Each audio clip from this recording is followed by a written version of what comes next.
مش كل باب بيتفتح لازم ندخله، ومش كل خطوة بنخطيها نعرف نرجع منها. في حاجات لما تبدأ ما ينفعش تقف، وفي وجوه لما تقابلها عمرك ما تنساها. الحكاية دي مختلفة، مش عشان تفاصيلها، لكن عشان اللي بيحصل جواها ملوش تفسير. ويلا نبدأ الحكاية. كان في ست بسيطة اسمها سعدية، ست عندها فوق ال60، شعرها أبيض ووشها متكسر من كتر هم الأيام. كل يوم كانت بتقعد عند نفس الرصيف تحت عمود النور اللي بيطلع صفارة بالليل من كتر ما السلك مكشوف، ماسكة كيس فيه مناديل، وتقول لكل عربية تقف في الإشارة: خدوا منديل يا ولاد، ربنا يفرجها عليكم، دي لقمة عيش يا ناس. الناس كانت ساعات بتديها وساعات تكشر، بس هي عمرها ما زعلت، وكانت دايما بتبتسم وتقول في سرها: اللي مد ايده ربنا هيعوضه، واللي مش قادر يمكن موجوع زيي. كان عندها ابن واحد اسمه محمود، أمه شايفاه الدنيا كلها، ولما كان صغير كانت دايما تقوله: أنا مش عايزة حاجة من الدنيا غير أشوفك عريس قبل ما أموت. كبر محمود وابتدى يشتغل صنايعي نجار، وابتدت ست سعدية تحوش له مش ملايين ولا آلاف، كانت بتحوش له جنيه واحد بس كل يوم. يوم بيجي فيه خير تحوش الجنيه وهي مبسوطة، ويوم الجنيه فاضي تقطع من أكلها وتحطه وتقول: أنا هاكل عيش حاف بس هو يلبس بدلة العريس. فاتت السنين والعلبة الصغيرة اللي تحت المخدة كبرت، وبين يوم والتاني كانت تعد الفلوس وتقول: لسه شوية، ربنا يرزقك ببنت الحلال يا ابني اللي تقف جنبك وتشيلك وتعينك. بس محمود كان بيتغير، ابتدى يغيب ويبعد ويزعق ويقول لها: هو انت مفكراني هفضل استنى جنيهاتك؟ انا راجل وهعيش بطريقتي. وبعد فترة بقى كل يوم بيجي فيه يجي متأخر، وريحة السجاير والبيرة طالعة من هدومه.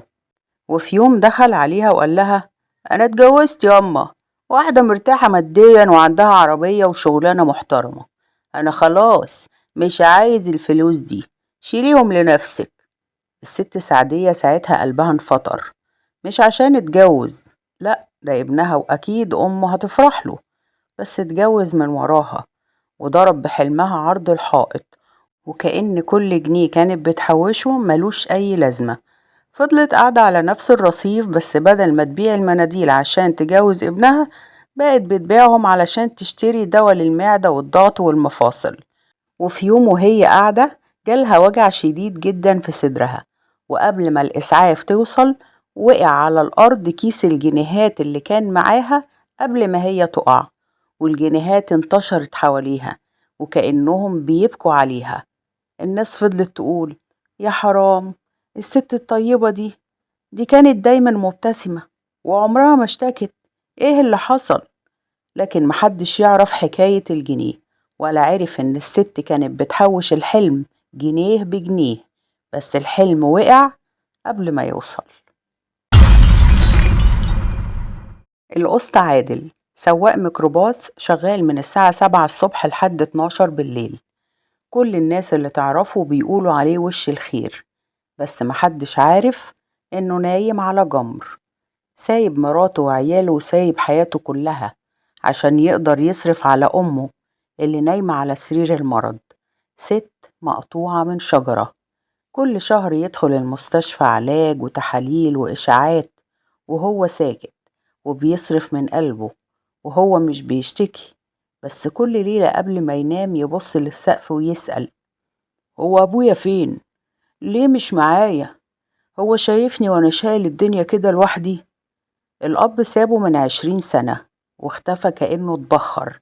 عادل كان بيحلم بلحظة واحدة يشوفه فيها، مش عشان يحضنه، لأ، عشان بس يسأله ليه.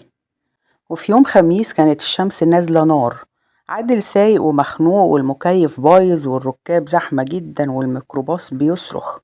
وقف في محطة محدش بينزل فيها غير قليل، وفجأة ركب راجل كبير في السن، لبسه نضيف ونضارة سودا ودقنه بيضة، بس باين عليه مش مرتاح.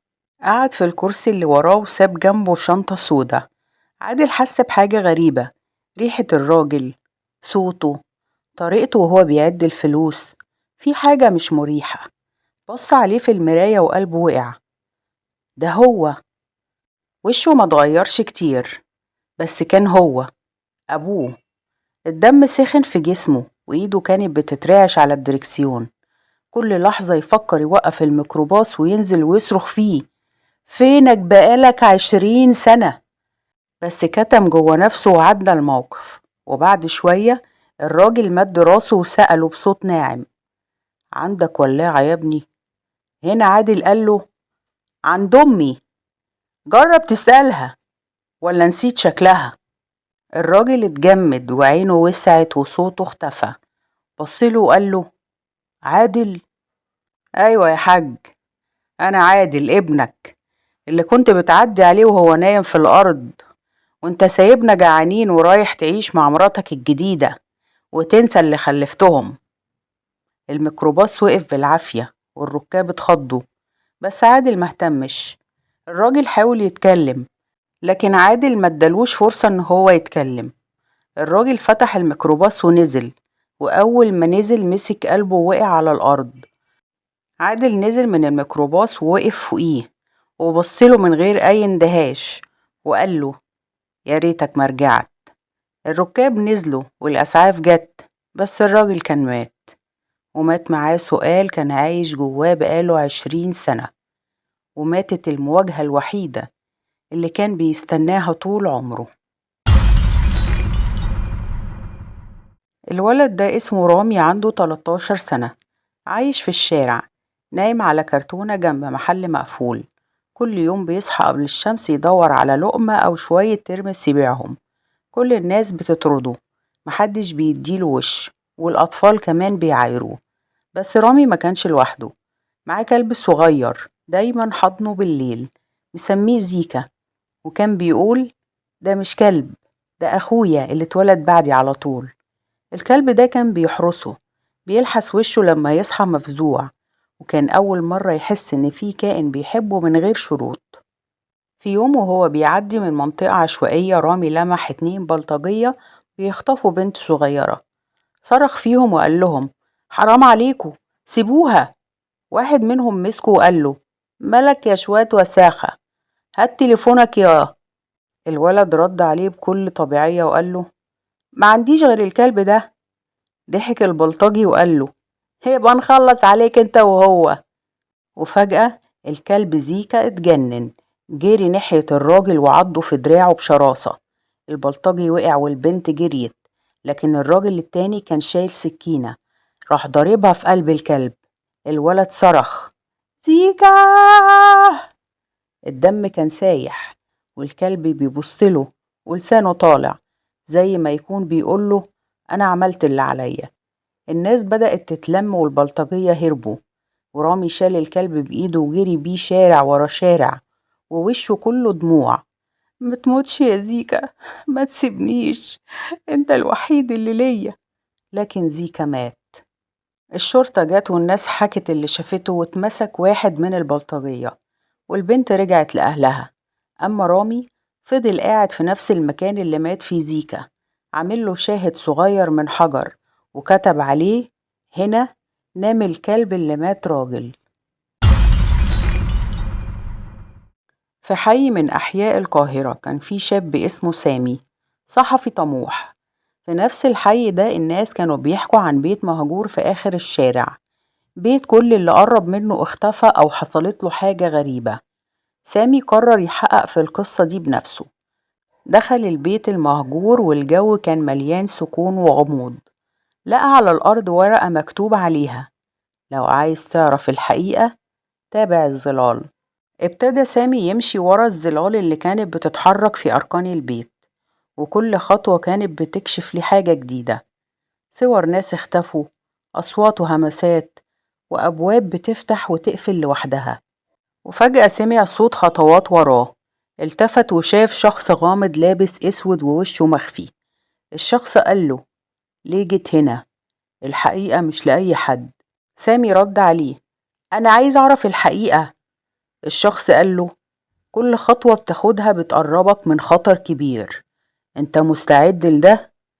سامي وافق وبدأ رحلة مليانة ألغاز وأسرار. خلال الرحلة اكتشف سامي إن البيت كان مركز لتجارب سرية على ناس من الحي، وإن في مجموعة بتراقب الحي ده من سنين طويلة وبتخلي الناس تختفي عشان تمنع كشف الحقيقة. في اللحظة اللي حاول سامي يهرب بيها، واجه الناس دول وطلبوا منه يسكت ويبعد، لكن سامي بشجاعته وذكائه قدر يتسلل من بينهم ويهرب للشارع التاني. طلع وقرر ينشر كل اللي اكتشفه في مقال صحفي ويكشف الفساد والغموض اللي حواليه. وفي نهاية القصة سامي أصبح بطل الحي، والبيت المهجور اتحول لمكان معروف، لكن الغموض والسرية حواليه فضلت لحد النهاردة بتثير الفضول والخوف. منى كانت ست بسيطة وفقيرة، شغالة خدامة عند ناس أغنياء. وفي يوم من الأيام، يوم أجازتها، استدعتها واحدة من الزباين بتاعتها وقالت لها: منى، محتاجة حد ينظف شقة كبيرة في عمارة راقية. الشقة فاضية دلوقتي، لو تقدري تنضفيها ياريت نضفيها وخلينا نخلص منها بسرعة. منى وافقت ونزلت أخدت المفتاح من الست ومشيت على الشقة. دخلت الشقة لوحدها والجو كان ساكت وغريب شوية، مفيش حد في المكان. ابتدت تشتغل وتنظف وفجأة لقت باب أوضة مقفول. جوه الأوضة لقت راجل ميت على السرير، شكله متقطع والدم مغطيه. منى من الرعب طلعت بسرعة من الشقة وهي مش عارفة تعمل ايه. المشكلة الكبيرة إن الكاميرات اللي في العمارة سجلتها وهي خارجة من الشقة دي، وبعد ساعات لما الشرطة وصلت كانوا شايفينها آخر حد دخل الشقة. اتهموها بالقتل على طول لأن كل الأدلة كانت ضدها، ومفيش حد يشهد إنها كانت في مكان تاني وقت الحادث. وأثناء التفتيش لقوا معاها أشياء صغيرة من الشقة في شنطتها، زي إزازة من الشاي أو ورق أو حاجات صغيرة ملهاش لازمة. منى كانت بتصرخ: أنا ما قتلتش حد، أنا كنت بس بنضف. لكن للأسف مفيش حد صدقها. الضابط اللي كان بيحقق في القضية كان شاب ذكي وعنده إحساس إن في حاجة مش مظبوطة في القضية دي. قرر يراجع الكاميرات أكتر، وفي مراجعة الكاميرات تاني لقى في مشاهد متقطعة لثواني ظهر فيها راجل غريب بيلف حوالين الشقة قبل ما منى تدخل. المحقق بدأ يحقق أكتر ولقى آثار أقدام مختلفة في أوضة الضحية، وكمان لقى رسالة صغيرة مكتوب خط غير منى متخبية تحت السرير. الضابط قدر يتتبع الرسالة وعرف الشخص التاني اللي كان ليه مشاكل مع الضحية وبدأ يحقق معاه. المتهم الحقيقي اعترف في الآخر إنه دخل الشقة عشان يهدد الضحية، لكن الأمور اتطورت وقتها واتقتل. منى اتبرأت رسميا وخرجت من الحبس، لكن في آخر مشهد من القصة منى بتتفرج على أخبار القضية وابتسمت ابتسامة غامضة كأنها عارفة حاجة.